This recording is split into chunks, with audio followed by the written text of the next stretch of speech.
We're here for a Friday, December 8th. Oh my gosh, time. She is moving on. Hey everybody, welcome to another episode of Anytime with Ken and Alden. I'm Ken, that's Alden. How you doing, Alden? Oh, I'm ready to sit back today, solve all the world's problems, and by the end of it, throw away all my antidepressants. we're gonna get to that here in a second. You know, remember when I said right before the show, I was like, "Oh, I'm totally ready. Let's go live." I totally forgot that. No, I wanted to promote the episode on my Twitter page, my X page. Here we go. I'm gonna retweet that now. Woo! Live on air. You know, It's been one of those days and one of those weeks. We just need a few unpaid interns that we can pay an exposure. Yeah. You know what? We'll start taking applications for interns here. I'll start with Jared the Dark Jedi. He can be our intern, but he has to pay us. That's the thing. Hey, we're gonna have a lot of fun. We're gonna have a lot of fun trying to navigate the news. A lot of news. We're gonna talk. Our main topic today, Alden, is finding hope beyond the headlines, because that's just kind of where we both are. Yeah. Absolutely. I mean, it was one of those things where, behind the scenes, we talk. What do you think about this? What do you think about this? And it just got to the point where we were like, I think you said it best. There's so much of X, and none of X is good. And, yeah. And we're entertainment guys. We like to have fun. We like to laugh. We are nerds. I like to do this a lot. Hey. Yeah, that's what you do in comedy clubs, right? That's how you approach each other. That's like cultural. Hey. There was actually a comedy teacher famous for years. She's probably still going. And I have no problem with comedy classes, by the way. Learn structure, learn format, learn how to approach it. No shade to comedy classes, but she would teach, when you do a joke, put your hands out and go, hey. I feel like maybe there was like an era specifically for that, but sadly, I don't think that era is now. It's a parody. Hey, for those who are just tuning in, hi, welcome to the show. We're live every Friday, 11 a.m. Pacific on my YouTube channel. But also, don't forget, you can subscribe to our own YouTube channel anytime with Ken and Alden. We're building that out simultaneously. Links down below. Follow us there. Clips, supplemental content is coming. I swear, it's the holidays. We're having it. In fact, right now, I have my wonderful landscapers are here. Just absolutely destroying a fig tree per our request. So you might hear rah, rah, through this. It's what we're live, Alden. That's what we do. Yeah, I mean, it's a time of renewal for the backyard and for us as people.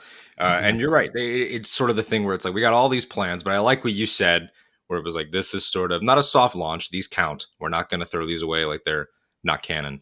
But 2024, new year, business starts. I mean, look, we both worked in radio. Fun fact, December book in radio doesn't count.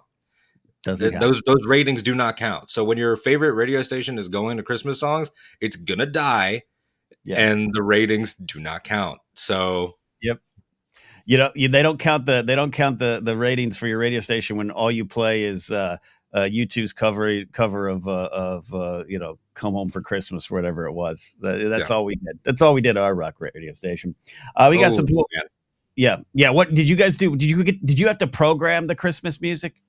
We just preset it in the system and everything and time it out. But as you said that, I didn't mean to cut you off, but as you said that, I had this thought of like Christmas song battle before the holidays. That might be something we need to do, because I ride for McCartney as the best Christmas song by a popular artist. I love it. I love my Beatles. I love my Beatles. Rest in peace to Denny Lane, who passed away this week, 79, founding member of Wings, and key member of the early Moody Blues. I sing Simply Having a Wonderful Christmas Time a lot. I like the song. Yeah. But I like the YouTuber. I like Tom Petty's got that one Christmas song out there where he ends with him going, "I want a Rickenbacker for Christmas." It's great. I don't know. That's I know you have some friends, Scotty, Jerry, and the team that do some Rankin type of shows. That's a big undertaking, but maybe we can do a smaller version here on Anytime. Yeah, absolutely. So you're about to throw it to these comments here. We're looking at Eli from In a Galaxy agrees. Let's look here. We got Grinch. What about Grinch 2000 by Busta Rhymes? I like that. I'm a Busta Rhymes fan. I enjoy the works of Mr. Rhymes back in the day.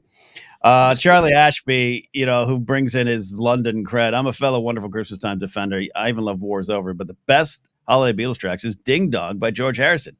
I think Ding Dong, Ooh, that's a win. That's what I think. I think that's good stuff. one of my actual favorites is the Pretenders do 2000 Miles, which is like Hmm. one of those. It's a normal song that's Christmas adjacent because it sounds like a Christmas song. You play a lot during Christmas years, Christmas seasons all over the years. So I like that one. See, now we've accidentally programmed an episode and we're doing it now. Yeah, I know. This is a little tease, a little tease. How many emo songs and emo covers can I sneak into this? We will Yeah. find out. And of course, everybody else will be able to chime in. I love that. I love that people that have joined us so far on Anytime immediately want to yell their take on what we're talking about, because that just makes me feel so affirmed. You guys are the OGs. In 10 years, you'll be able to say you were the original fans and Yes. poo-poo all the new fans. So now there's some debate over 2000 Miles with the Pretenders. Charlie Ashby says, yes, Ken. I always love how they would clarify that 2000 Miles is very far away. True. Jared says, never heard that as a Christmas tune, but I buy it. Also, I like Jared taking the side here in the War on Christmas there. Yeah, it was big on our radio station. It was every December. Our program director was like, it's time to play 2000 Miles. Not to be confused with Kiss and Ace Frehley doing 2000 Man cover the Which I love. I love the Kiss version of 2000 Man. I absolutely love that. Alden, we have our first segment of the day. What Ben Affleck are we? Ben Affleck, truly my personal baby Jesus, my New Year baby, all of those things. Love him so much. This Ben Affleck. Yeah. This is my personal holiday icon right here. Ben Affleck. That's beautiful. This one I felt captured a lot of actually our personal ethos and energy this week. You and I specifically of we're at work. We're done up. This is the red carpet for the way back, a film that he did at that basketball coaching film. A co-star was Janina Gavankar. Yeah. Played his wife in that film. Wonderful Iden Versio herself. And Ben, I met him on the press junket for this film. He was very into it. Very nice man. But you can see here, I'm at work. I'm enjoying it. But the pain is creeping in a little bit. I am zoning out of work. For a brief moment, the world crept in and ruined it for me, and I have to try to find it again. Yeah. This is me at Schmodown live events after where I'm very happy to meet everyone and love them. But I'm just sitting there doing that. Like in about an hour, I'll be in Mark Ellis's hotel room drinking Coors Light. Yeah. Trying to smile like Ron DeSantis. That or there's a new sheriff in town.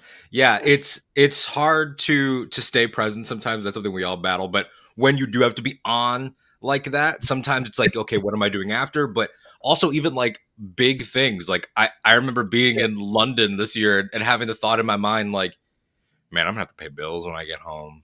Oh yeah. I gotta go right back to work. Oh yeah.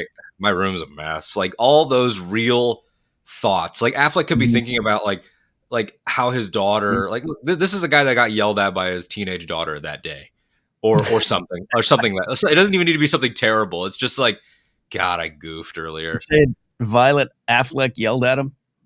Wow. Yeah, Violet or Serafina Affleck told him, Dad, I like Charlie Cox more as Daredevil, or worse, I like Robert Pattinson more as Batman. I think Ben would be like that. He just like, yeah, it's okay. I'm gonna get some Siggies and a Dunkin' Donuts. Don't worry about me.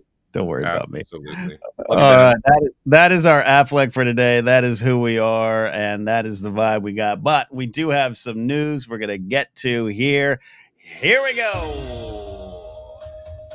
Here's a look at some of the headlines making the world spin. And spin is definitely the word. I'm not saying this week was different than any other week before in history, but quite frankly, there was just too much news this week. If you try to keep up, you might be suffering from whiplash, not the award-winning J.K. Simmons type, but the kind you need to go to the ER for, but refuse to because you can't cover the copay. That's an American joke.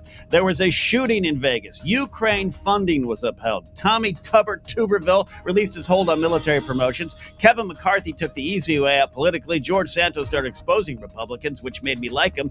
4 Republicans yelled at each other on stage again. Israel expanded their ground campaign, while some university presidents seemed to struggle to speak out against anti-Semitism. 10 million people in the Pacific Northwest dealt with floods and flood warnings. Hunter Biden is a dirty, dirty man, and a pop queen won a big honor. See? Too much. A few days after Las Vegas authorities stopped a 16-year-old boy from carrying out a terror plot in the name of ISIS, the city suffered a tragedy when a 67-year-old college professor went on a shooting rampage on the campus of UNLV. 3 people died, as well as the shooter. One other victim was in stable condition at the time that we went live. What else can be said about these needless losses of lives at the hands of another mentally unwell person with legal access to a weapon? Nothing. At this point, we might as well lean into it. It was the 80th reported school shooting this year, putting us ahead of last year's pace. We're record setters, people. This is what we do, and we do it well. Let's be honest. It's a sad truth. When you saw the trending story of another active shooter and saw that only 3 people died, you went back to posting on social media as normal. This would have been the lead story on the nightly news for a month straight in my childhood. Tom Brokaw would have won awards for going to Vegas and covering the aftermath. Now it gives you just enough pause to not post online for maybe, 20 minutes? And yes, I know this is not a gun problem. I hear that. It's a mental health problem. Shout out to all my old friends who point that out on Facebook like they solved the Kobayashi Maru training exercise before Spock did, yet continue to vote for people that underfund mental health programs. You're the real winners here. Well, you and guns, which is, they're setting records this year, so big year for them. We won't reveal too much about the shooter, but one thing to note is that his webpage included several posts about common conspiracy theories, which leads us to our next story, the Republican presidential nominee debate on Wednesday night. Chris Christie, the only candidate to speak out against the previous president, traded barbs all night with former South Carolina Governor Nikki Haley, Florida Governor Boots McGliffs, and con man Vivek Ramaswamy, all of whom will finish no better than second to the future federal prisoner. But the one moment to focus on might be when Vivek Ramaswamy ranted that he was the only one on the stage strong enough to speak truth to power before proceeding to pedal, push, and stand up courageously for a series of conspiracies, lies, and at best maybe half-baked maybes. Ramaswamy, who again amassed his fortune in biotech and finance through a series of strategic swerves and lies, called January 6th an inside job, claimed the great replacement theory is not only true, but the Democrats' platform, stood by the 2020 election being rigged lie, while hyping other lies and rallying cries often accepted not only as truth, but a reason to act by people like the 67-year-old Vegas shooter. Ramaswamy was booed by some watching the debate live, but even then, that might be because people were upset they couldn't be the one to say it. I want to laugh at this guy. I want to make fun of this guy. I want to mock him for his book, Woke Inc., but a lot of us did that to a certain blowhard in 2015 and 2016.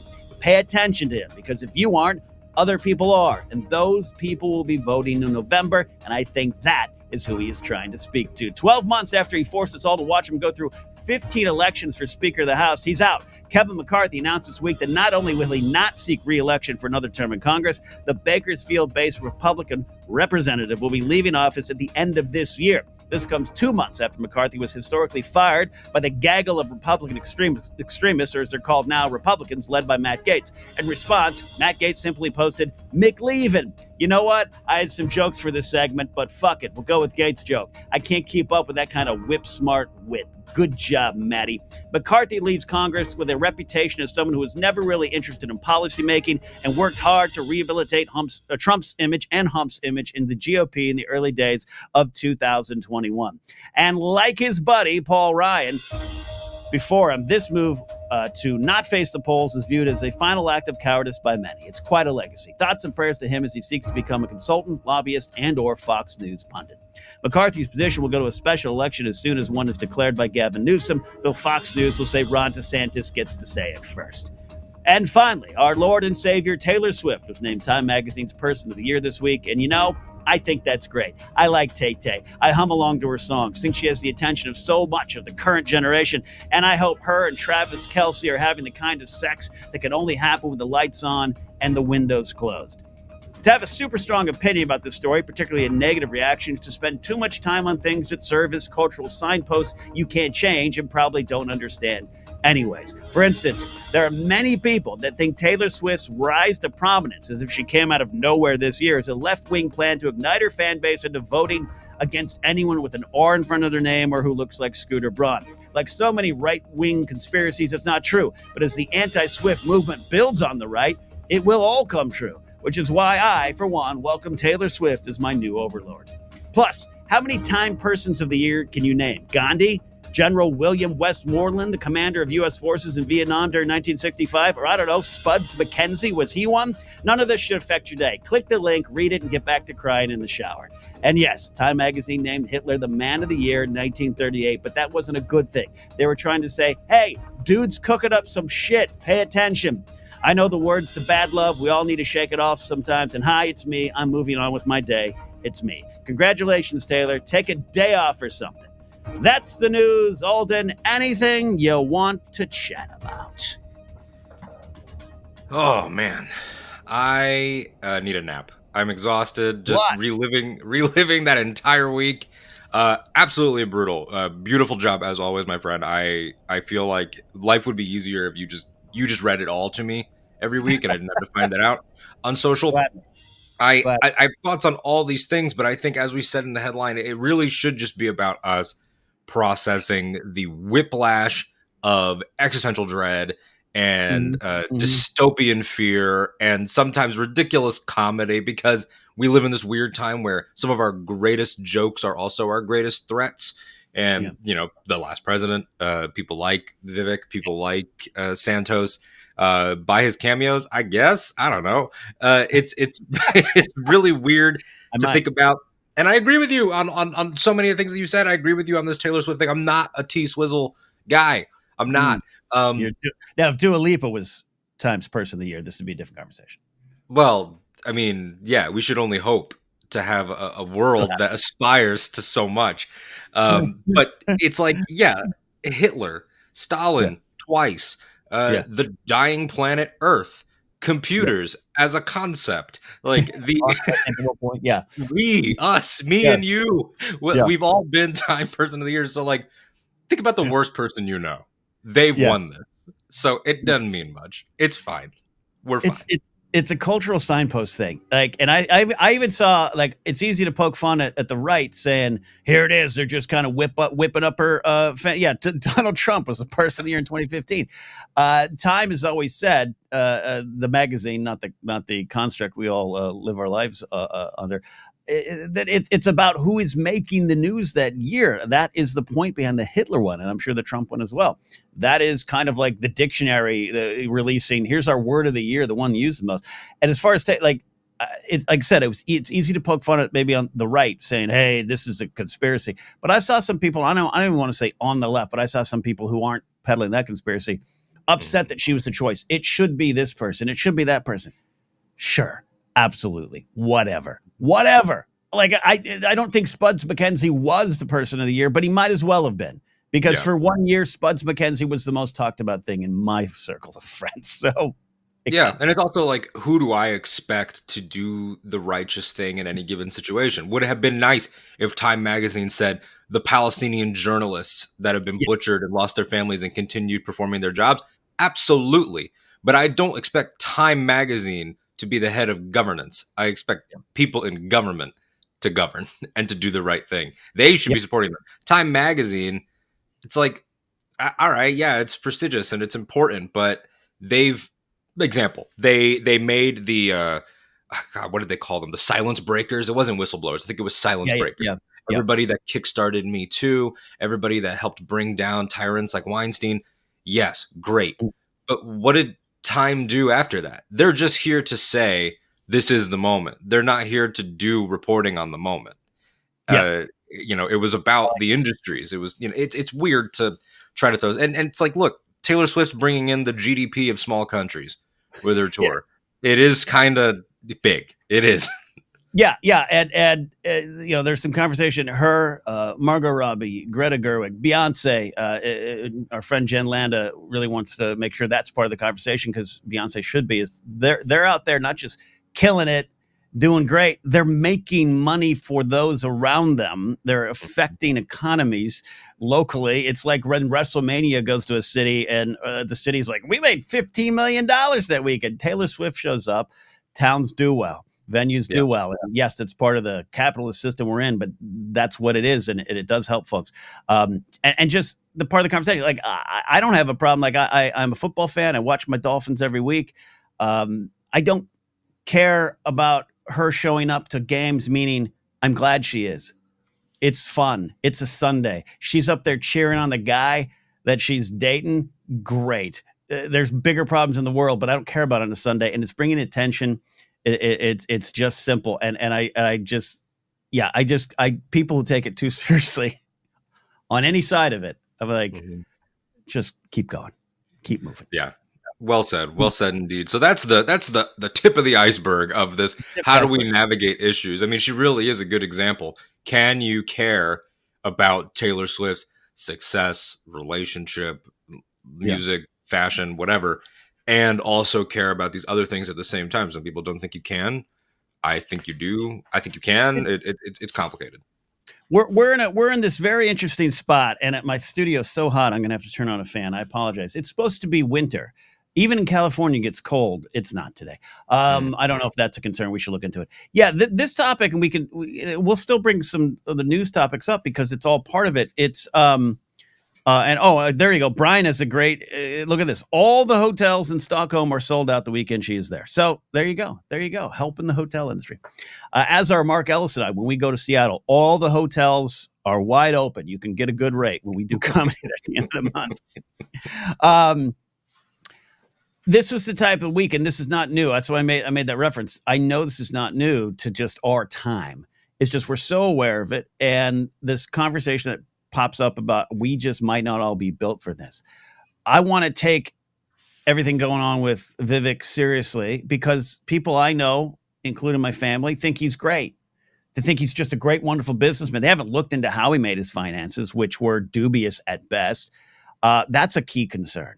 McCarthy burning down the house, getting tossed out, and then walking away like a coward, not even facing the polls. You're free to make a decision in your career. That's something that should concern us. We're going to talk about even like in the SAG after deal, the apathy on the vote. But then this shooting happens, another one, and the jokes I made about the loss of life being so small, you keep going on with your life. That comes from my point of view, and I want to start with that, Alden. That's Hmm. just where we're at. Where you look at the trend, and I come from a background. I did a lot of training. I actually have a book here of 217 case studies on active shooters. That was my public safety job for a year, for 17 years. I was concerned about that. I was trained on that. I studied that stuff. You do have to divide the stats up. Four or less, or less if it seems cold and callous, but how you focus on it and fund for it and train for it does matter. But when I see that, click on it and think, oh, only three, it might have been personal, it's smaller scale.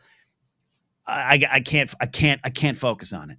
And then I start to feel really weird about that. And that's where I want to start with you. How do you react to that kind of stuff? Yeah, it's interesting because I was in high school. Well, actually, take it back even further. I was in elementary school for Virginia Tech, and then I was in Right. high school for Sandy Hook and Newtown, and I'm from Connecticut, and like I know where that is, and I've been by there, and so Mm-hmm. that one felt weird, and we had like calling relatives. I remember back then, and just wondering, what was going on, and but it's been said 1,000 times. The debate about this stuff sort of ended there. Like when it was Yeah. kindergartners and when it was little ones, that it was over. They should be, I think, college freshmen now, or maybe college sophomores. And it's like we live sort of in a uh, post apathy, post sort of care Mm-hmm. society where I've lived now through the surveillance era. I don't Mm-hmm. remember airports pre 9/11, and I've also lived now in this dystopian sort of this just happens, Yeah. and people keep it's almost like you're being collectively gaslit. Like I was talking to one of my Mm-hmm. cousins recently, one of my mother's cousins, so there's a generational gap. And she was very much about like, well, it's our right, we have our freedoms, it's our right to bear arms and this, that, and the other thing. And it's like, okay, yeah, so all these other nations have that too. And this is a uniquely American problem. So it sort of makes you feel like you're living in this land of complete and utter denial Mhm. of something that seems unavoidable. Like, there's there's 1,000 different viral clips you can go to about what Yeah. happened in Australia, how they fixed it, how Yeah. Japan handles this, how all these nations do, and even then, you pointed it out. You've got this Facebook crowd that'll be, and we generalize. It's not you're on Legit. Facebook, so you think this. Yeah, it's the Yeah. the people that you would find fighting on Facebook will often think, "Oh, it's a mental health problem." It's like, okay, you think we're the only mentally ill nation in the world? You think mentally ill people only exist here? And Yeah. it doesn't hold water, and so it really makes you feel hopeless Mhm. because you're raised thinking, we do our case studies, we read our books, we find data, we figure things out, we assess, and we execute. But we really don't. We Yeah. find data and we wipe our asses with it and we say Yeah. that data is not real, it doesn't matter, it doesn't apply to us.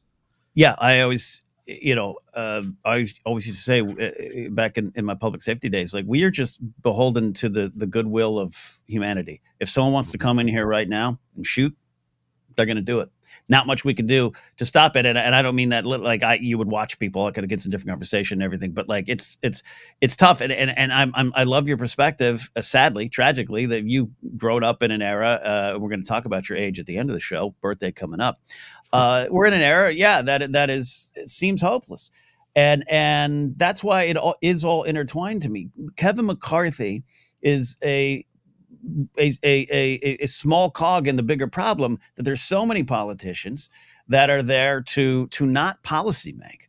They're there to Mhm. brand build because it's valuable. George Santos, I'm amused at his cameos and everything, in the times that he's like outing and actually, submitting ethics complaints against certain members of Congress. I actually think that's oddly funny. He might have a face turn coming in his career here if he brings people out because that's someone who grifted and brand built and is now richer for it. McCarthy's going to do good, uh, but that is what we have to fight against. We have to vote against. And the Mhm. apathy to not vote those folks out is because they don't want to policy make. And so all the solutions and all the conversations. That's why I don't even care about getting into the gun debate anymore because we it's true. If you come back to me and say, yeah, it's not just a gun problem, it's a gun problem, a mental health problem disguised as a gun problem. Mhm. Great. Okay. Love that answer. Let's do it. Let's go with that. Yep. So Yeah. what are we going to do with the mental health thing? Nothing. They don't want to do anything about it. They just want to say that to you. They just want to post that to you and then get on with their lives. There's no desire 100%. to think. Jared here, echoing what you're saying, conservatives claim mental health. When a school is riddled with bullets, but do their best to either mock the concept or keep it locked up behind paywalls. Yeah. If you Yeah. said, I'm struggling right now, I really need some professional care, they'd call you a snowflake. And Yeah. this is where we're at. The same people, Yep. they cause these contradictions that cannot coexist. Yeah. And we got this new Star Wars in a Galaxy says New Zealand, one mass shooting like 8 years ago, they banned most guns, and yet something that comes up a lot, and because it's true. And then I'm for one who's like said the realistic thing is you can't round up guns here in this country. You can't put it all back in the box. The Pandora's box is open. And I almost said Panera's box, which is we got to talk about their iced lemonades Yeah. that are killing people. And here's the thing. Actually, I stumbled on a joke. We're probably going to stop Panera's lemonades from killing people. 2 have died, I think, right? Hmm. 2 lawsuits about it. We're going to make sure we stop that. I used to you talk about you don't remember airports before 9/11. You also don't remember your grandma smoking in Denny's, or like me, you don't remember playing lawn jarts, which killed one person and got banned. That brings it up. That comes up all the time. But we're so tied to that identity, this strength, power, Yeah. guns, 4x4 trucks, all those kind of things. And that's again a general sweep. I'm not saying anyone who has a lifted truck is an asshole, but Hmm. this is our identity versus something like New Zealand and the reason thought out there too. I see now. I'm down the point. See, we're trying to find hope, and now I'm hopeless again. Yeah, it's very frustrating though. The Panera thing rings true. I mean, the probably the one that I think changed the national conversation forever, and I was only a toddler really, but you look at Columbine, and you look at some of the pop cultural effects of Columbine, some of the conversations that were happening back then that you can read about, like should Neo in the Matrix wear that long coat because it reminds us of Columbine? Should Sting be on WCW Nitro wearing a long leather duster in the Mhm. wake of Columbine? And it's like, you guys think that's the fucking thing to worry about? You think Yeah. what Sting is wearing when he fights Hulk Hogan is the actual issue here? That we Yeah. shouldn't have iconography that reminds us that there are villains in this world rather Yeah. than doing something about the villains in this world? Because they will, as Charlie points out here, they will always find the next thing.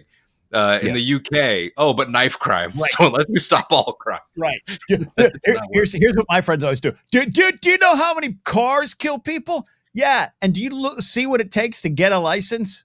And we To register those cars, and you have to have in some states you must have this type of insurance. Like, yeah, it doesn't hold, and hmm we're not going to turn this to an episode on like Yeah. constitutional interpretation and purism and things, but like it's a very common thing to say, and I agree with it. Like, they leave out the well-regulated part, they Yeah. leave Yeah. out the militia part, the tyranny, like, so it's hmm all contextual. And how do we find hope in that? Honestly, righteous rebellion is a start. Like, hmm seeing in the wake of what happened in Yeah. South Florida. I mean, I was there. I just started. I was finishing up broadcasting school, and then I was going to start working at iHeart when everything happened at Stoneman Douglas, and hmm these kids butchered. And the radio show I ended up working for did, I think, 2 extra live hours that day, and was just taking calls from parents, and it was hmm just a really, really dark time down there to be so close to it. And there was no hope. But then suddenly, while it changed nothing about the pain, seeing the kids that went to that school become activists and march and demand, on national television, that guys like Rubio stop taking NRA money and put him on the spot in a way that big reporters won't do. Yeah. Yeah. I don't see Anderson doing it, asking about hmm this in the wake of a shooting. And to get guys like that on the record, that does give me some hope that maybe by the time I'm, hmm turning 58 instead of turning 28, that it will be different. It's like, Yeah. hope is almost like a down payment. Like, Oh, you have hope that it can change. yeah, yeah, and yeah, you guys have got some great comments coming in, and I want to pick up that point again. But yeah, Charlie Ashby saying the action between if I enter the U.S. with a gun and if I enter the U.S. with a Kinder egg is ridiculous. Yeah, you can't get certain Kinder eggs are banned. I didn't know this until I had to order them for a Screen Junkie show, and I was like, I can't get them here in America; they'd be contraband. We have those kind of things. I love this here. Looking about the Hope Anyone Who Studios from Jared has a great video called I Hate Mondays about the idea of conservative no-win game of regulating evil. These awful events are inevitable as Mondays. Great watch. Check it out. That makes me think of the Boomtown Rats song, I Don't Like Mondays, a popular new wave song that we used to play on the radio back in the 80s. It's actually about the Cleveland elementary school shooting in San Diego a long time ago. So art has meaning, Bob Iger. Art has meaning. But to your point, yeah, I this week it's like you go a little inside yourself, and that's okay. And I think that's the first thing. But then connecting to the big issues, connecting to the people around you, taking those moments, and then finding the areas where people are making a difference, and finding how much you want to get involved with that. Again, we have a show, we have a podcast. I guess maybe you could say we stop there, but I don't want to stop there. I'm not a policymaker, but can we be policy influencers? Can we influence the people around you? I look to that. That's why we at Force Center are always going to talk about Star Wars, about what we love about it, and what works for us. But we're also going to go deeper to what it means to our own lives, because it's inherently political, and politics are about how we come together and decide how to take care of the least of us and those in need.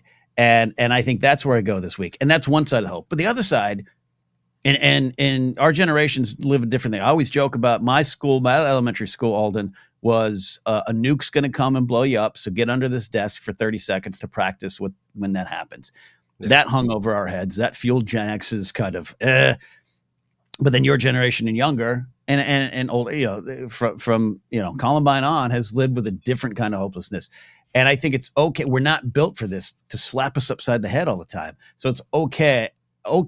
Maybe am I telling myself this? It's okay to just stay quiet for a little bit and not click on all the headlines some days and just not take it all in. Absolutely. I think the idea of synthesis is so important in the way that we consume things, the way that we watch things, the way that we make things. You brought up Star Wars, something that is inevitable with us. I'm literally wearing Star Wars merchandise right now on camera.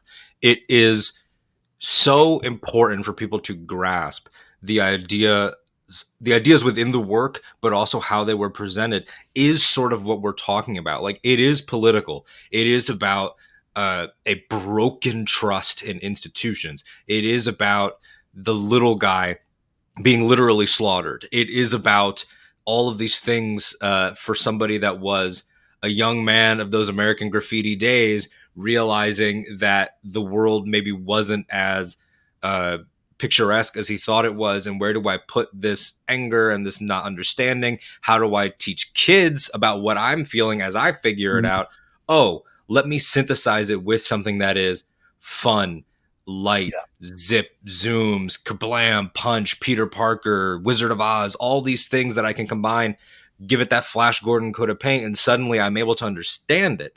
Yeah. I'm able to do something with it, and it becomes Star Wars. And so I think that there is that value in sort of being able to say, I need these things, these movies, these songs to help me get through the Mhm. day so I can have the mental fuel to fight the fight that I need to fight. So I can present the ideas in ways that Mhm. matter. You know, it's important that everybody understands that there is sort of a gateway conversation. You know, we'll talk about Barbie at the end of this when we get to our pop rock and lyrics.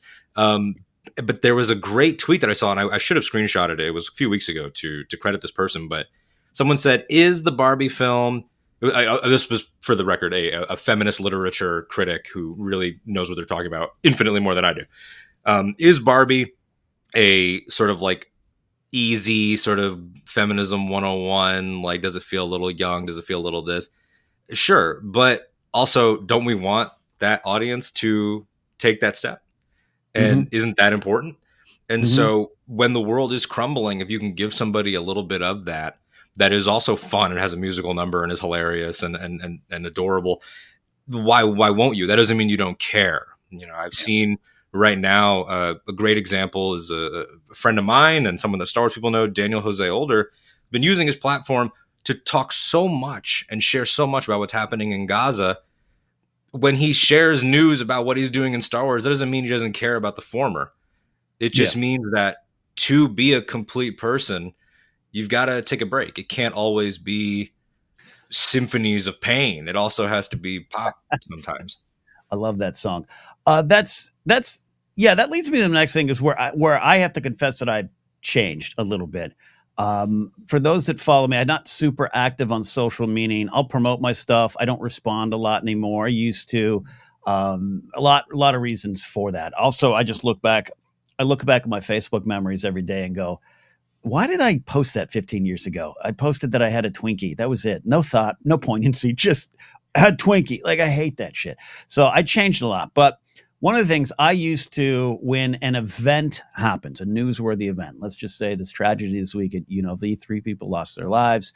Um, I would basically drop my phone for 4 or 5 days. I'm not going to go on. I watch the news. I'll poke in and I'm not going to post anything. And if other people did, I'd take a mental note and kind of be offended in a weird clutch my pearls way. I've let that go. I've let that go. And even I'm making the jokes about 20 minutes later, you're posting because I realize that's how we're all kind of processing this. We're not built for the 24-second news cycle. You mentioned Columbine. I watched that unfold live on the news, living in LA, going to my job that night at 7. I watched it unfold live. And we didn't stop talking about it for 2 months on the news, right? It led the stories until other things happened, but it was a story for 2 months. And we just don't have time. That's not how it works anymore. So therefore, our minds are just turning to mush with this stuff. So I realize now, seeing the shooting happen at UNLV and then posting about that Twinkie 20 minutes later is actually probably more healthy than just completely dropping out of things. If that's what you need to do, that's what you need to do, and that's okay. But you know what I mean?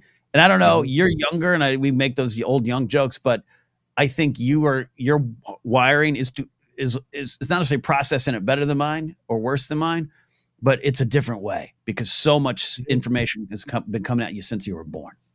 Absolutely. I mean, should we have ended up like this? I would argue perhaps not, but we did. And so there is that conditioning where, yesterday, I had to work late at the day job and I was just not feeling it. I was having a really depressed evening.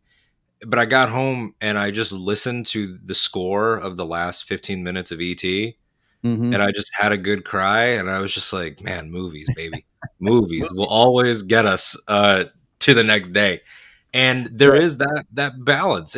You need to be able to control your mental bandwidth because, it's very therapy 101, very Pinterest, Yeah. Instagram, Facebook mom post, but you can't take care of others unless you take care of yourself. And that is Okay. true. Yeah. Yeah, and it just was on my mind this week, and no one, we're not experts here. And as we move into 2024 and bring guests on and experts on, this is something I would love to talk about more. But it just was on my mind this week because I sat down to write the news. And here's a little, I guess not confession, but the path to this process. As some people still remember, not as many remember, but I used to do the movie news on the Schmoes No Show, and it was fun. And that came out of because I used to do it on the radio in the '90s. I used to do music and sports news in the same fashion, and I loved it. And it's reporting the news. I report the news first, and then I work in a joke after. The jokes never come first; it's always news first. And I loved doing it. And I stopped doing it because I just didn't care about movie news as much anymore. Schmoes weren't a thing anymore. And people for years have been asking, oh, I wish you do the news. I wish you do the news. In my head, I was like, I'd love to do it on the world, politics, world events, news. That'd be kind of fun because I've always wanted to be on Weekend Update, right? That was my childhood dream. And then when I started to do it, I was getting it set up. I even had like a Twitter page. It was going to be called Your Week Ahead, and we kind of have a segment based on it. An event happened, a shooting happened, and a police shooting incident happened, if I remember. And I remember thinking, I can't joke about this. I can't even talk about this. And I never did it. That was like 6, 7 years ago until now. And this week it was a reminder. I was like, oh, here we are again. We got a shooting, a headline grabbing shooting. Yes, there's shootings every day. I know, but this one is a headline grabber. I can't just make jokes about George Santos.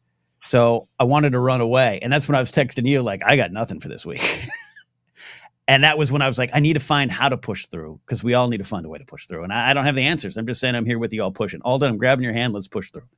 No, absolutely. That's all we can do is togetherness and understand that we're constantly living in unprecedented times. That's a big joke of people in my age group. I'm tired of living in unprecedented times. I would fucking love to live in a precedented time for once. Yeah. Constant war. I've never lived in a time without a war, which is true for many people.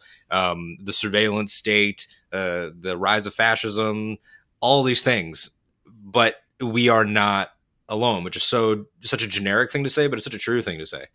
Yeah. If you can text one person, even with like a frowning emoji, then Yeah. you exist, and they will understand that it's important to keep your circles tight and to understand that people have different ways of processing things is so key. That's a Mhm. big thing too. If you have a friend that hasn't been posting about world issues, you don't know what the hell could be going on with them. Like Yeah. that moment of opening up an app could be their only downtime. It could be Yeah. their only opportunity of like, I just want to watch like an animals video. I just want to watch a Star Wars thing, whatever it is. Mhm. Just have a little bit of that empathy and understand that people are fighting their own battles, Yeah. and using their own methodologies. It's like uh, in the wake of a lot of comedians like Chappelle sort of choosing the path, the quick and easy path, as it were, Mhm. toward Yeah. rage. There was a lot of pushback on comedy, which I'm sure you have a thousand opinions on, and as do your peers. Mhm. Of comedians think that they are, this is righteous, brave thing. It's like, well, yeah, I mean, at its best, it kind of is. Like at its best, when you are Colbert or somebody on that level that does go out and make the joke the day after something like this happens. That way, people that tune in can have a moment at the end of their day of a smile Yeah. is huge and very important and brave. I always say just when bad things happen, the first kind of thing to return that you want to return is laughter. I have a story on YouTube about it, and then I'm turning it into a stand up bit now. I'm trying to work on it. It's important, and so that's why I do like just silly things, and I love Pratt Falls, and I'll watch a silly movie too. But it's interesting, yeah. We can go down the path, and I still want to have the conversation in the early part of next year about comedy. There's a lot of opinions, and I have some opinions. I'm always going to try to give comedians the benefit of the doubt because I know what they're doing. I know the vibe in a club is different than a TikTok video. I know what they're trying to do, but I just think, yeah, there's a boundary pushing that misunderstands what Lenny Bruce and Pryor and Carlin did. That happens, and that's a different conversation. But laughter is important. Hope, and you said something. Empathy. We keep coming back to that here. This show could be empathy with Ken and Alton. I fail at it all the time. Empathy, and compassion, but you said it about, and I see like Michael McCarcel in chat. I'm going to bring out his comment. I do keep up with the news, but I truly don't have the bandwidth to post about it. I just can't. And that is okay. And that is me under having an empathetic position from Michael's point of view on it. Mm-hmm. And I had that too. I was silent for a lot. I was part of that podcast, movie podcast, where it was like, we just talk about Batman. We just talk about Batman. We're here for Batman. And then I realized how irresponsible that was becoming, how that might have worked in 1997, might have worked in 2007, but it no longer worked for what was going on around us. But there's some value in that, having empathy for the fight that other people are going through, and knowing that it's okay. That's a good place to start. And checking in with folks. I try to check in with you. It should be better. But this week, with the world feeling a lot of pain, I did my rounds of text to some of my friends. Mm-hmm. Hey, man, how you doing? Just checking on you. I think you're great. I think that's important too. See the pain and remind yourself to connect with those around you that need it, because we never know when pain's going to strike us. Absolutely. And sometimes the idea that we're being thought about is what can get you to the next day, can get someone to the next day, a connection sort of reforged, even if things change, even if relationships are altered or even hurt. Mm-hmm. That, hey, I just want you to know I was thinking about you. You don't want to live with regret. Like, regret is the most poisonous thing. There is nothing more painful to me personally than the feeling of, I should have done this instead, or I should have said what I had to say when I needed to say it. Yeah. That's real pain. And if you can avoid that, it'll help. And, if you do that round of texts, that will help you get through these times, because maybe somebody that you used to be close with can tap into a feeling of when things were different, and you get to return there for even a little bit. And that's helpful. Yeah, the news is going to go on. The cycle is going to continue, as the prophet Billy Joel once sang. We didn't start the fire; the world was burning. Man, it's just what it's going to be. And this was a reminder this week to seek out those around you, seek the little things, and include it. Like, what my little joy this week was, and you share your little joy. My little joy this week was Hawaiian rolls with some plant-based avocado oil butter. It's just my favorite snack. Is it healthy? No. But I just needed to turn to bread. I needed to turn to bread. You said it last week. I love holdable foods, Alden. And that was my joy this week. Oh man, a little joy this week. I touched on it a little bit earlier with my thing about listening to the ET score, but last night I texted some of my closest friends in a group chat that we have that is constantly active, and I said, guys, what's your favorite piece of orchestral score music from a movie that is not Star Wars? And we were talking about Pirates of the Caribbean and Tron Legacy and Gettysburg and just like all these movies that have incredible music, and being able to just throw those tracks and say, I remember where I was when I heard this. Yeah. Oh, this takes me back to this place. Like I listened to the score from Lincoln last night, and I remembered I listened to our American history teacher, Miss Lemon, who actually passed away. One of the greatest teachers I've ever had. She said, this Friday after school, if anybody wants to walk to the theater down the road with me, I'm going to see Lincoln. And the entire class went with her. That's great. And it was the coolest thing that a teacher was like, let's put down the book and watch a movie, baby. And that was a really good thing to return to.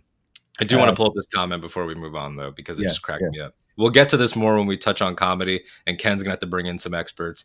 But this right here, Daniel Tosh having a more evolved take on the nature of comedy than Dave fucking Chappelle isn't fair. It's not fair. No, it's not. No, and I used to watch Tosh.0. I can't deny that. I used to laugh at things that maybe I even shouldn't have. But yeah, that's interesting. Even Jeselnik had some great stuff. And I don't ever consider him being super problematic, but he had some truths I thought that were out there last week. Yeah, bigger conversation to have. But I also love Charlie Ashby showing his age. The '90s Mummy soundtrack. I love that. That's a great question. My Last Mohicans and Glory come to mind of scores. Glory, one of my favorite movies, but James Horner's score is just amazing. Just amazing. Glory's Glory's fantastic. Our eighth grade history teacher threw on a double feature. It took all week because you've only got those class periods. It was Glory and Amistad back to back, Yeah. and I was like, God, this is how I want to learn everything. And then, of course, you understand as you get older, these are movies. But Look, yeah, Glory's relatively accurate. It's funny. My eighth grade teacher, he was a Civil War reenactor. He was one of those. He was one of those guys. So he came in full costume, and we shot the musket outside every year. He got permission from the school and the local Pismo Beach police, and every year he'd go out there and fire the musket. And we watched Glory, man. And yeah, give him hell, 54. Give him hell, 54. There you go. Yeah, I think Star Wars Galaxy says I watched Glory in seventh grade. I think it's the junior high movie. I think it's well, look, this segment wasn't about solving anything. It was just about sharing where we are. Both of you and I have had some struggles this week, and the news doesn't help. So wherever you are out there in the world right now, whatever position you're in, hey, if you can't seek hope yourself, maybe someone can help you. But if not, take a small joy for yourself, and we're hoping for the best for all of us here. That's all we can absolutely. do. If you can't run anymore, you crawl, and when you can't do that, you find someone to carry you. There you go. Now we're going to move on as we start to round up the show. We've got our quickfire entertainment stories and a lot to get to. Alden, what do you got? SAG-AFTRA. Ever heard of them? They kind of had a big year. They just ratified their vote, which is a big yay. And then you look at the numbers and you're like, really? Really? So I got them here exactly down to the decimal points. The vote was 78.33% to 21.67%. With a turnout of only 38.15? Yeah. And why? What happened?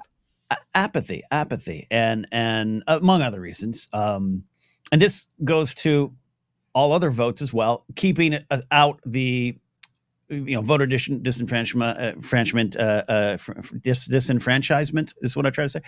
Keeping out gerrymandering and those kind of problems that are out there in the voting world as well. Let's take that and put that on a special shelf. But in general, apathy these days. And I had conversations with a lot of my friends. I'm surrounded by SAG-AFTRA members. Live with one. I'm SAG eligible, so I couldn't vote, but it affects my life. It affected my Star Wars podcast, which affected my income. Right? Not been a great year for Kenny over here, but it was the right thing to do. And no one's heroes for doing any of that, us included at Force Center. Just the right thing to do. But at the end of the day, I was talking to a lot of friends, and I had a lot of friends who were like, I think knows the answer. And I had that thought of like, well, Force Center came back for 2 weeks, and now we're going to have to go away again. No was the answer for a lot of folks.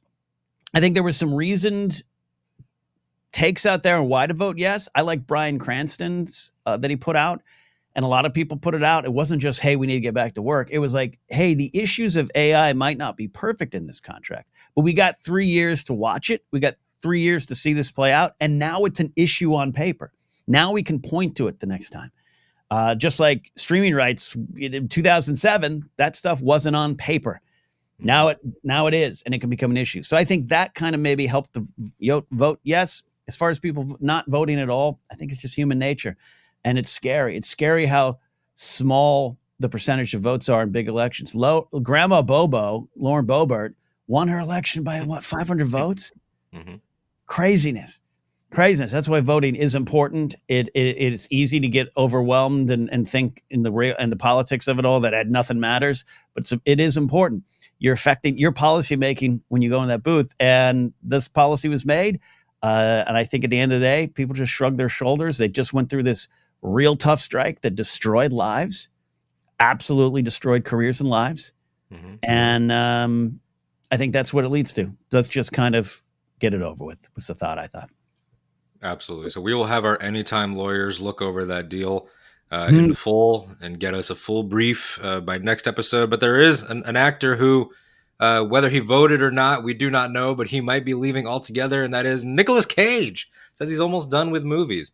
I love this man. And to be clear, he did later clarify and say that his son made him watch Breaking Bad and that now he wants to do TV. So I don't think he's retiring. But he said, I may have 3 or 4 movies left in me. I do feel I've said what I have to say with cinema. I think I took film performance as far as I could. I do want to get much more severe and stringent in my selection process. I want to say bye on a high note. I become increasingly obsessed with people retiring and leaving the thing that they do. Tarantino has one more movie. He's stuck by that pretty vehemently. Wrestlers never do it, so it's not worth bringing them up. They always come back. But Yeah. the when musicians and actors and things say I'm done, I'm fascinated by that, because I think when you're like because I'm in my 20s, everything is like I want to do. And so when you see people say I don't want to do anymore, that's Mhm. fascinating to me. That's an interesting point. First of all, Nick Cage, what a career, and what an up and down ride that's been with him. And I like where he is right now, even though I don't watch all of his movies. You're the lawyer around these parts. Anytime lawyer, is that it? No. Yeah. Yeah. Uh, Kingsport Cal, my buddy from Kingsport, Tennessee, says Cage is an example of someone getting their flowers while they are alive. I like this. This is Yeah. big. We were talking about Norman Lear on 20 Minutes of Coffee on this channel, and Mhm. Cal was in chat there saying, it's a bummer when people die and then they hear how great they are and they're not around for it unless you think Norman Lear's on. And we can talk about Lear in a second because I think it's an interesting conversation.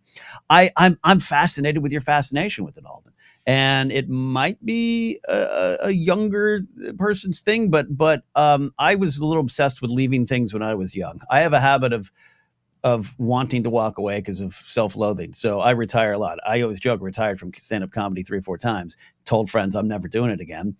And that was true at the time, but then I had to come back. I believe Cage. I believe Tarantino, but I'm going to also believe them when it's time to come back. I think you should work for as long as you want to and as long as you can. Norman Lear passed away at Yeah. 101 and was still EPing shows that were coming Mhm. out, still working his ass off. Mel Brooks still going strong. Carl Reiner was until the end. Like I think as long as you can still be creative or still work.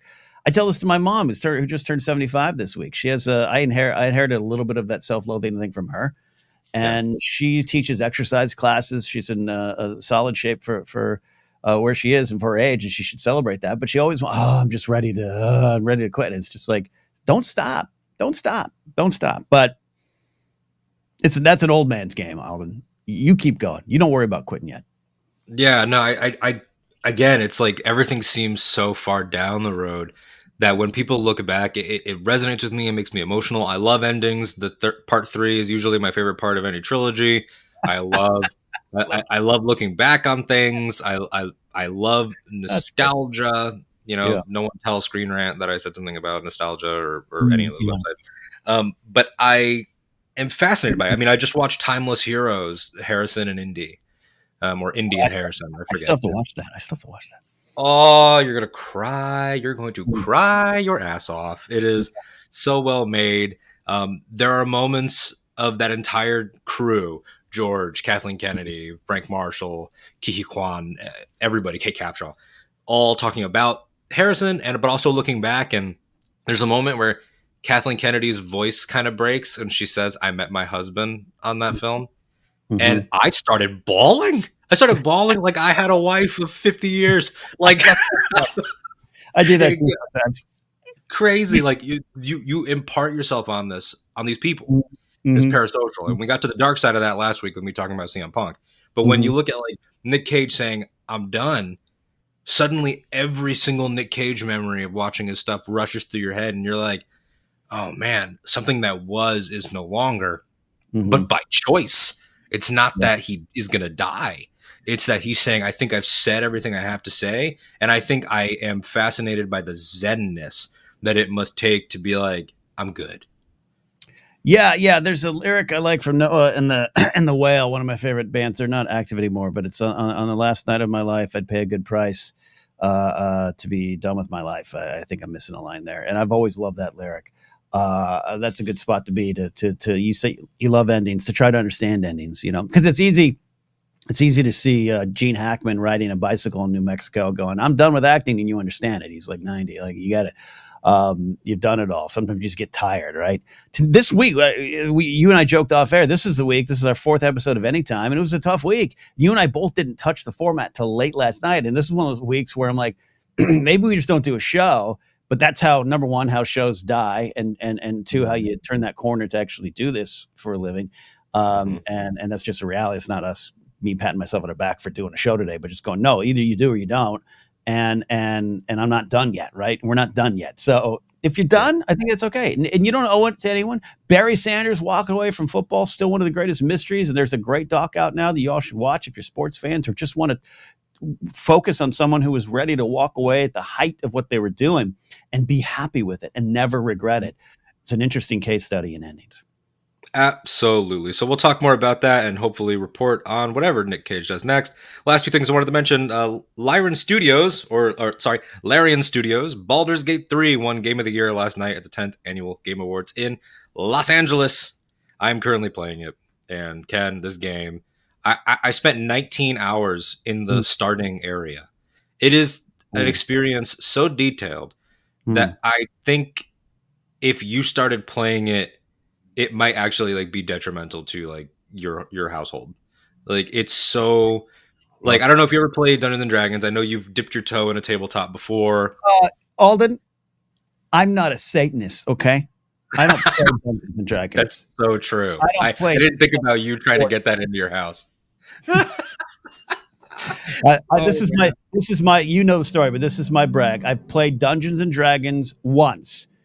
The late Mhm. great Grant Imahara was my partner. Matt Mercer was the DM. Marisha Ray was at the table. Brittany and Matt Key, Brittany Wallach, Matt Key. That's the only time in my life I played Dungeons and Dragons. And you know what? That was good. I retired on that. That's when I knew I Wow. had to walk away. And honestly, dude, like you said Mercer and Grant and all those people were there. Like the comment section are gonna be like, whoa. Like I know we've got some RPG show critical and D20 Yeah. fans out there. And yeah, I Yeah. mean, it is one of those things, Ken, where like example, you could play the whole game just kicking ass, right? With a Yeah. sword. But Okay. if you play the game and you cast the spell Speak with Animals, every fucking animal in the game has something to say. But you could play the whole game without knowing that. And this is the game. It's got screwing, right? It's got biblical Oh, land. Like oh yeah. you can screw openly in this game. Is this what I'm hearing? So much screwing. But you don't have to, you What's know. what's the button control for this? The Do you you hammer actually on the circle square? What do you do? see, but here's where it's gonna you joke, but it's actually nerdier than that. You use your controller to roll a digital die. So you would have to hit, some You sort know, of like a persuasion check above a 15 or something like that. yes, right, because you got to roll. Okay, I got it. I got it. Roll. If you roll a natural 20, your partner has an orgasm. Is that how you play it? Is that what it is? Look, I think that's in the next update, but yeah, that's the idea. Could you So do yeah, me a favor when Baldur's you next Gate. time you're playing the game? Could you clip out the sex and just send it to me? I just want to see. It's just for posterity's sake. Yeah, I even walked in on two NPCs doing the do. It was great. I have I no mean, it was problem. weird, but I'm giggling like a schoolboy. Dr. Elsha Snyder there. But look, I Red Dead Redemption 2, you controlled how you took a bath. So I actually love this stuff. yeah, You know, it is that level of depth. And yeah. if you ever wanted to join a party, we'd be more than lucky to have you, and very Mhm. very glad to see you there. Last thing, Ryan Reynolds had to comment on people constantly leaking set photos from Deadpool 3. I hate leakers. You hate leakers. I literally just put this in the rundown so I could establish on this news show anytime it's still a Mhm. baby toddler show. This is an anti-leak program. Okay. And I just wanted to throw that out there. Ryan Reynolds, as the star and producer, should not have to waste his time saying anything about it when he's just trying to do his job. He is Ryan Reynolds. He's a comedy guy. So he ended up having some fun with it and putting out some fake ones of his own. It's Mhm. great. But part of his quote here: surprise is a part of the magic of theatrical movies. It's making, it's built for audience joy. This is creating a difficult situation for everyone. He acknowledges that it's part of a good problems bucket. It's not the end of the world, but it's like there are people out there trying to make things. Stop making it about you. That's my only point with this. There's this conversation around the leaker thing that maybe we can have with nuance, but we have to be honest about our perspective. We don't like it, and having information about upcoming projects. And again, I saw some of Reynolds' social stuff this week where he's like, "Hey, Deadpool began with a leak." Hmm. You could argue to what degree was that a leak versus intentional leak. Who knows? Yeah. They'll be cheeky on that to the end. Uh, but it's just part of going to our conversation, the big conversation today of too much information and too much, and how do we process it? I don't want to be wistful for the good old days because the good old days were generally a lie, anyways. And it's important to move forward. So you have to live in the now. And I think you've watched people like Ryan Reynolds navigate it in a great way. But it's frustrating. It is people bartering and trading in information they don't deserve, and getting jobs in park at like hospitals with parking structures that overlook the Mando One set, and being allowed to sneak out there and take photos and stuff like that. Like, it can be titillating and fun, but it just speaks to a bigger problem. So maybe we can't solve that today. But I'm with you. I just don't like it, and I'm just on the fun side of it. So let's forget the morality of it. We can talk about this some other time. And again, you and I have to be honest. We're never going to be convinced that it's a good thing. Mm-hmm. At best, it's a thing. But Yeah. the fun part of it, I'll go to wrestling, man. As we often do here. I'm glad that there's a kind of legit news side to the wrestling business now. Mm-hmm. A lot of the folks that cover it legitimately, that it gets some coverage. I don't love the post-event press conference ideas, but they're also interesting at times, and they can be used to further your storylines, and also just used to. And I'm not saying I want Jim Cornette kayfabe walls up where the villains, the heels have to drive in separate cars from the faces. I don't. We're never going to get back to that. Kayfabe broke long before people knew it broke, anyways. But it's a real bummer, man, when people are like, we're so and so is reporting that blankety blank Boots McGee has signed a contract and is returning to WWE. He's going to debut in a surprise event at Survivor Series. Great. Well, I'm not watching now. I have stopped watching wrestling because I don't feel I need to. I get it on social posts, and the fun of it's gone. The fun of it's gone. That's one of the big conversations I have with leagues. Absolutely. And there are jobs, people's livelihoods involve rollouts. There were people that were, if it's for a wrestler return, there are people that are handling merch. There are people that are handling social. There are people that are handling the actual in the arena production. There are people that are driving them in buses, so it remains a secret. On games, the Grand Theft Auto trailer leaked a day early, Yeah. and it's like there were whole staff members that were, part of this planned unveiling that was Yeah. supposed to happen the next day, and you put it out in your 480p, just for your fucking retweets. Like, what is wrong with you?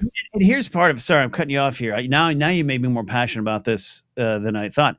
One of the things that bothers me about it is it'd be one thing if people look at it and go, "Oh, new trailer. Oh, the game's coming out. Great." But then people then form opinions on it, often negative. Use that for rage clicking. This happens in Star Wars, this happens in Game of Thrones, anything like that. And forget now the fun aspect, but it's like, again, it's what you do with it. Like, we can't change how we get our news every 24 seconds. We can't. But then what people do with it drives me crazy. Absolutely respect your artists. And so that's everything I got here for the entertainment sort of quick fire stories. Just, we had a really heavy top half, so don't mean to end the entertainment on a bitter note, but play Baldur's Gate 3, read Deadpool comics, have fun. I have a real heavy top half too, Alden. It's okay. It's Me too, okay. man. Me too. Yes, we have a little time coming up here shortly. If you have a direct audience Q&A session is what we got going on. If you have a super chat you want to give us and ask us a question or just want to join the conversation, we'll do a little time here after that. But we do want to do our segment, Your Week Ahead, which I still think you can find on Twitter. Your Week Ahead. I still think it's the Twitter handle I had for a show I was going to launch in 2014 and didn't. It's still there, I think. Good But year. Your Week Ahead, we're trying to predict this week's news headlines.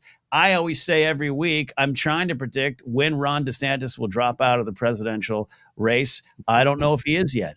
I don't know if he is, and I don't think if Vivek's not going to go. I think the four in that stage are going to stick. So I think that's my prediction. They'll still be in this position next week. But you have a very important headline to predict, Alden, and it revolves and evolves, and is evolved from your birthday. That's all the words I want to say. Yes, the headline. Alden will hate being 28 as much as he's hated being 27, which is both part of this segment and a mini conversation. It's my birthday tomorrow at the time of this recording. If you're watching live, it's tomorrow. If you're watching after the fact, it's already happened or is happening. turning 28, Yeah. firmly in the depths of my late 20s. 27 kind of sucked, and I feel like none of these birthdays have had a feel since Yeah. 18. There's hasn't Yeah. been like maybe You've 30. been Well, you've been numb? yeah, I don't think I think birthday milestone birthdays are largely gone. I've been told 30 is a big one. I've been 30's told huge. 40 feels kind of like 30, but like more refined. Yeah. Look, first of all, your birthday at the time this episode airing is tomorrow, and Hmm. you're gonna turn 28. And number one, we need to point out that you have passed the rock and roll death age. You have Yes, passed 27. You that's you true. so you got to congratulate yourself for that. All right. And it's a golden age, but I don't think things get really good until your 30s. And I freaked out. Now the old man gray beard wisdom's coming in. I freaked out, Alden. 30 was tough for me. Hmm. 30 is a big number, man. And especially society for a long time was like, cool, you have your shit together, right? You're 30 now. And it's good to have your shit together at any age, but that's not it's not what we thought it was, where all that my life has ended. Getting your shit together does not mean your life has ended. And I worked through that, had a great 30s, became someone I'm very proud of around 35, grew up a lot. And then 40 absolutely wrecked me. 40, my hands were shaking about 40. I Wow. did not know what to do. And old Knapsack Files listeners, there's a podcast where I like Mark Riley, Roger Craig Smith, and I think Joseph Scrimshaw and some other folks where I talked about 40 because I just was like, please tell me, am I going to die? Like, what happens? So you got some big ones in front of you, but you got a great age. Yeah, I think my biggest thing right now is I want to pack 28 and 29 with as many adventures as I can. I think I've had my 20s have been a little bit too grandpa. I haven't like I want to be able to say, God, my 20s, I was out there like, and I don't want to overcompensate and go get What myself do you mean killed. out there? Yeah, what do you mean out there? Clubbing all night? You want to I do mean, cocaine clubbing, off the chest of sex workers? Like, what do you want to do here?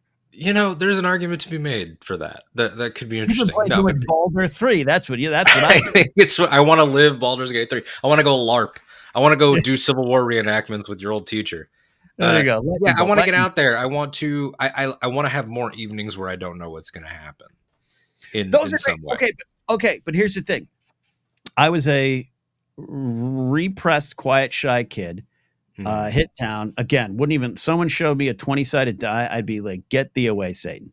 I didn't have alcohol. And by the way, if no one wants to drink, drinking's not necessary. I didn't drink till I was 26. I didn't have sex till I was 28. The bit that I do in my stand-up act is true. That's not all that living is cracked up to be. Those two things, but those nights you're talking about where you feel infinite, the perks of the wallflower conversation, Yes. did not happen for me till my 30s. Hmm. And you've had some good nights. I've been in London with you. I've been in Anaheim with you. Don't tell me you haven't partied till the sun's come up.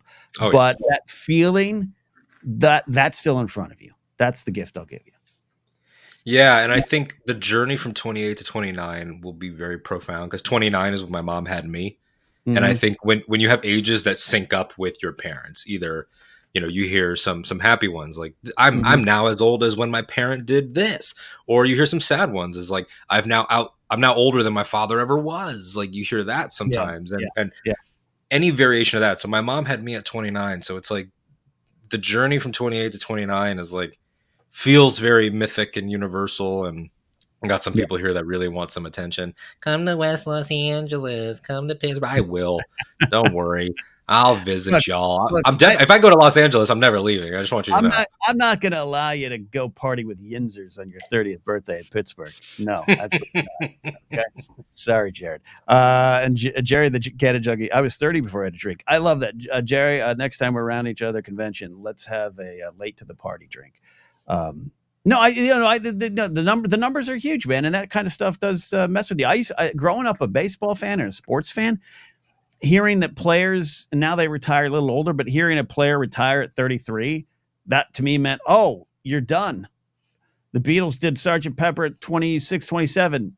I'm done. If I haven't figured that out by then, I'm done. And that's part of the pressure society puts on us. And we have it pretty easy compared to other people, but it's still a Mhm. pressure.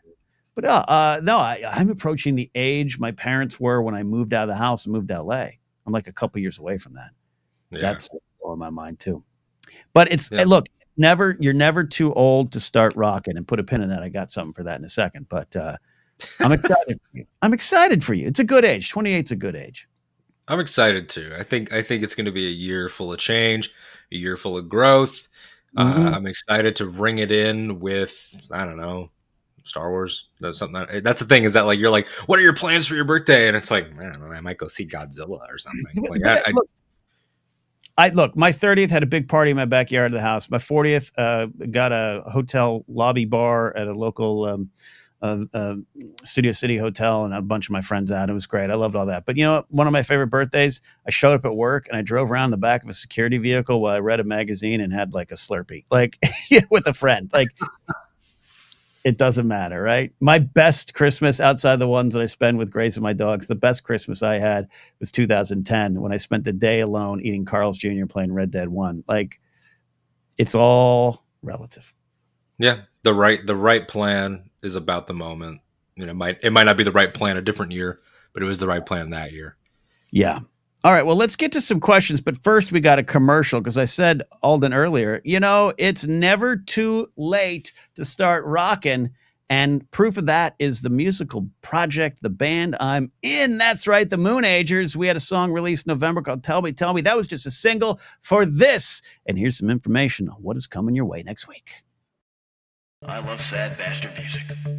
I don't even know what that specifically means.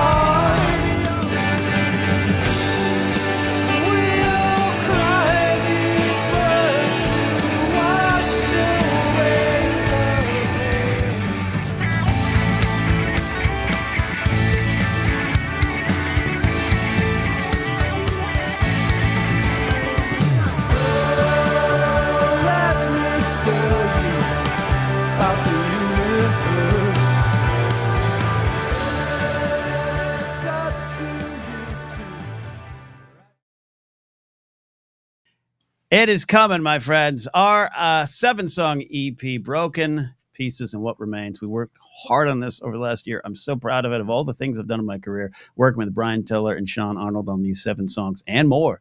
Oh, we're not done. It's been great. And it's proof that it's never too late to start rocking and to chase your dreams. So there you go. All right, let's get to some questions, Alden. If people have them.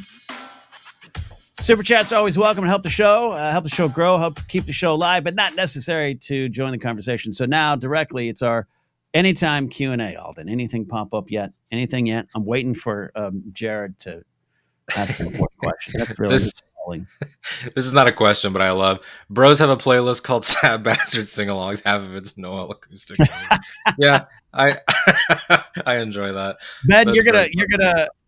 you're gonna really love what we got. I'm really proud of this stuff, but there's a song on there. I'll tell you, it's called "Good to Bleed." I'm not gonna go into, but I was got out of the shower, so there's a picture for you.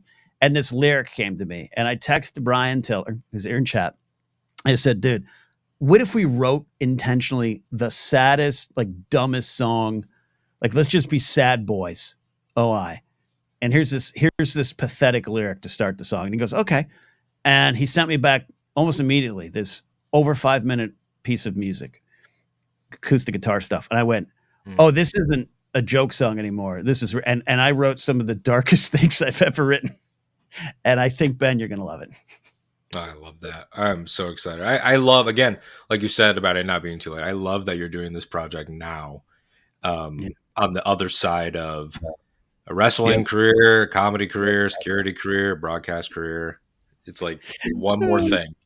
Yeah. One more thing. All right. We got a question coming in.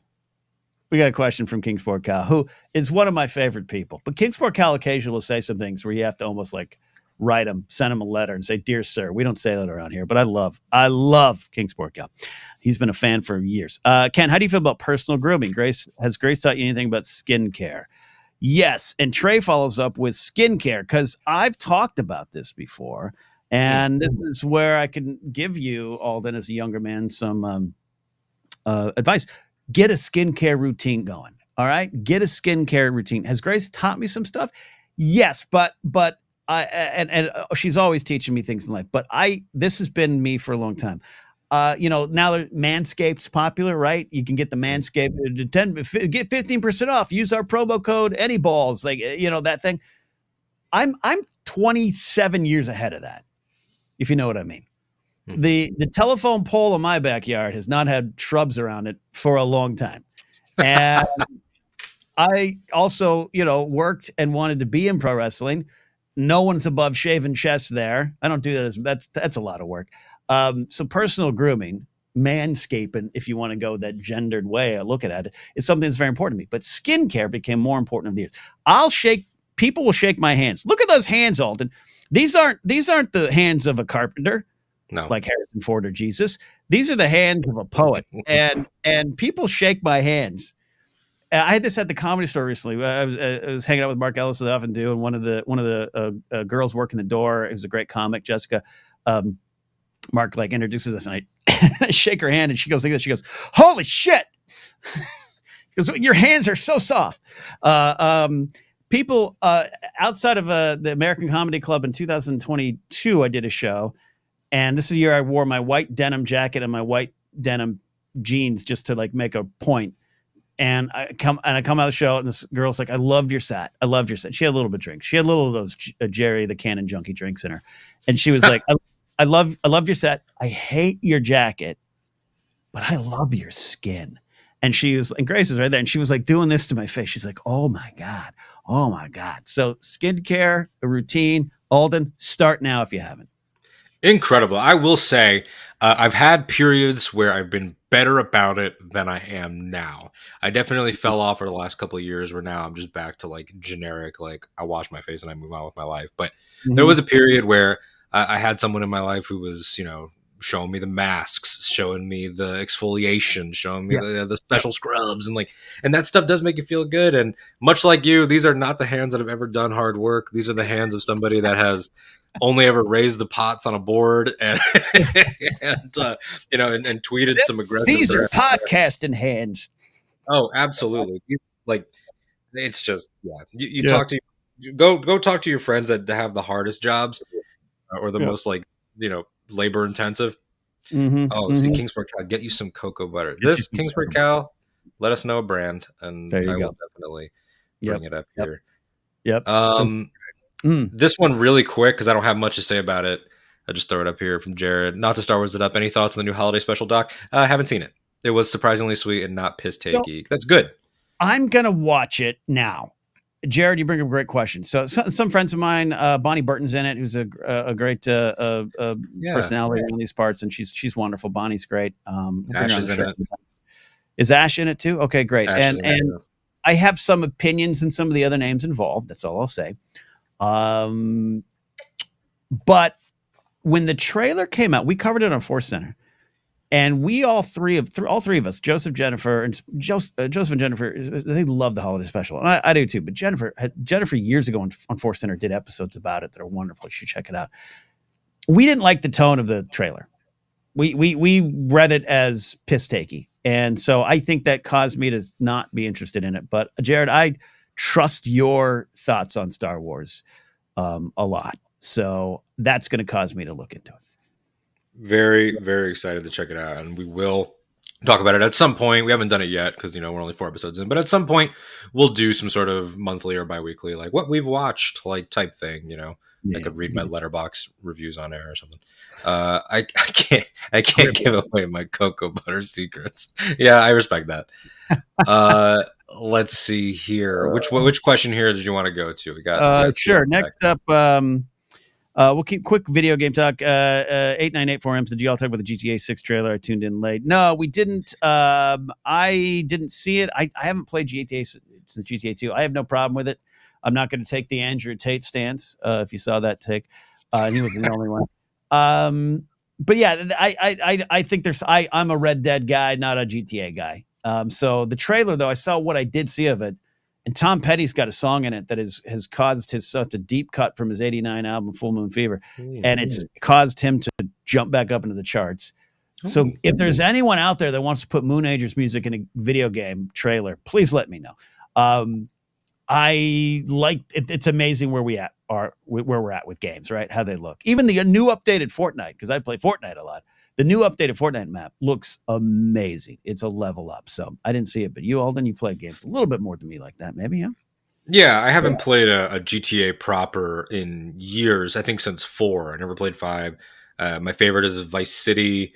This one, very clearly Florida inspired. There are lots of like viral Florida videos that they recreated in the trailer. The alligator one, the twerking one, like it. Yeah, they captured it. This is a cesspool, and I on that level, I found it to be very funny. I have enjoyed when the same studio, Rockstar, has branched out into the West with Red Dead. I wish Bully had gotten a sequel, although I understand why Bully never got a sequel.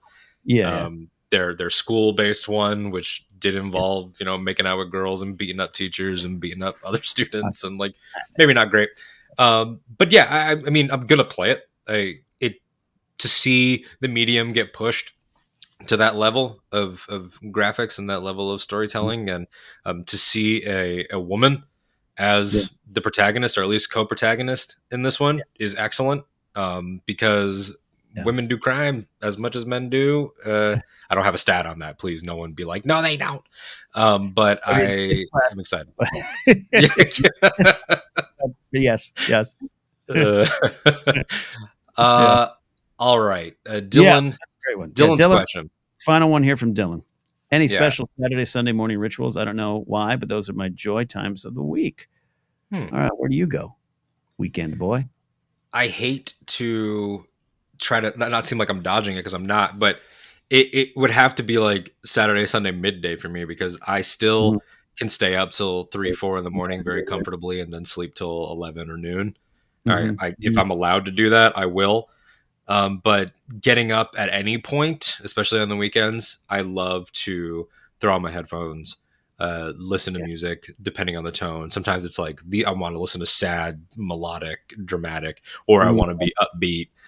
Whatever the tone is, while I take my dog out, drink my coffee, occasionally fight someone on Twitter. fight old guys on Twitter who have shit Star Wars takes. Yeah, absolutely. That's similar to mine. Like the life I lead as a freelancer, scrambling for food money every week, means my days are often the same. It's like Mondays, Force Center, Fridays, anytime. Like I have those days. Saturdays and Sundays. Saturdays, I get up, sleep in a little bit, get up, make sure the dogs are fed and pottied, and then I sit down and play MLB The Show. That's when I play it the most. Manage my franchise mode while I listen to YouTube videos like Mr. Beat, not Mr. Beast, but Mr. Beat, history YouTube channel, Bo with the Fifth Column, Majority Report with Sam Sater and Emma Vigeland. Like I'll listen to those kind of shows. I'm an ASMR fan, but I'm trying to wake up, not go to sleep, and that's what I do for a couple hours. And it's nice. It's nice. Then I go. Do I work out, go for a walk, write, do all that kind of stuff? Sundays, usually at one point, Grace and I take the dogs out for a walk. And that one of our dogs is blind, Baxter now. He's blind. And so it's a longer walk. We give him 20 minutes of sniffing, but he loves it. And he's so happy. He's 17. He's still going. And we get a coffee, and that starts my Sunday. So that's my routines. You're a hikes guy too, right? You hike with some friends? Yes. Me and Christian Ruvakaba of the Wangers go hiking. But since we launched this show, I haven't had a chance to go hiking because we hike on Fridays. So I have to get up a little early and go hike on Friday. He's been busy too as the holiday season. A lot of, this town, as they say, shuts down in the holidays. And so that forces a lot of, crunch culture at jobs. So Christian's been working extra hard. So we're going to get back to hiking. Yeah, we'll look forward to Ken's hike vlogs on the Clips channel. There you go. I'll do it. So, all right. We got one more thing here. One more thing. That is right. This is our Pop Rock Word of Wisdom to Leave On, sponsored by Pop Rocket Radio, which features the Moonagers. This week's it's Alden's choice. So Alden, take it away with what you got. Oh boy. People in the comments, can you tell I was in a contemplative mood? It's time for Billy. It's time for Billy. She hasn't come up much on this show yet, but God, I love her. Maybe one day we'll have her on if we can, attain the status of bringing on millionaires. This is from the What Was I Made For track off the Barbie soundtrack, which has its own video and released as a single. And this song just really, really spoke to me, and I think questions of feeling existential and kind of directionless, but then sort of finding it in the end. And the lyrics are, I don't know how to feel, but I want to try. I don't know how to feel, but someday I might. Someday I might. Think I forgot how to be happy. Something I'm not, but something I can be. Something I want. Something I'm made for. Something I'm made for. And the coming around to maybe I forgot X, but I know I can. And maybe that's what the purpose is finding the purpose in the journey back to that thing.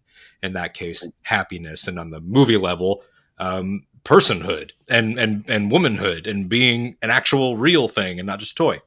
Yeah. I think Billie Eilish is truly one of the voices of her / our generation for a reason. I think I'm 7 years older than her, so there's a gap, but not too bad.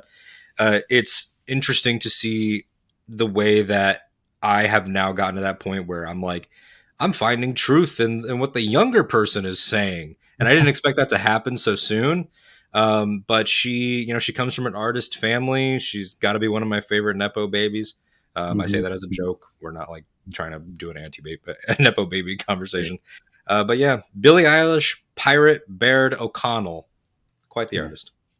Absolutely love that. That's a great choice. I've really come to appreciate Billie Eilish in a way I didn't when she first showed up on the scene, because when you're old, it's easy to mock what's not necessarily for you. But then when you push past that, you might find that it's speaking directly to you. So I love that lyric. I'm a big fan of the Barbie movie, big fan of everything that's presented in that film. And Billie just went through something this last couple of weeks of who she's known she is suddenly now on display in a way that maybe she wasn't prepared for or not yet ready for, but it seems like she's able to navigate those waters beautifully. So this is great. And the pursuit for who you are and what you're made for is constant, and it changes. And what you thought you wanted 5 years ago is not what you need now, or not what you get. And that's part of the beauty. So great pop rock word of wisdom, my friend. Great one. Great one. Absolutely. If you're listening, dye your hair green, dye your hair red, be a Barbie, be nice, be kind, and you can get through this weekend and the next week and all the weeks to follow. That's right. And anytime I see someone at a convention or something dressed like Barbie, I always make sure to say now, "Hi, Barbie," and then they'll say, "Hey, Ken." I'll be like, "Yeah, you got it right," because that's me. I'm Knuff. All right, everybody. That is our supersized edition of our 4th episode of Anytime with Ken and Alden. Don't forget to follow us on social, links down below. Subscribe to the Anytime channel to help build that out so I can move this off my channel and get back to dumb things. But I love doing this show with you all. A lot of fun. Good stuff. We'll see you all next week. Bye-bye.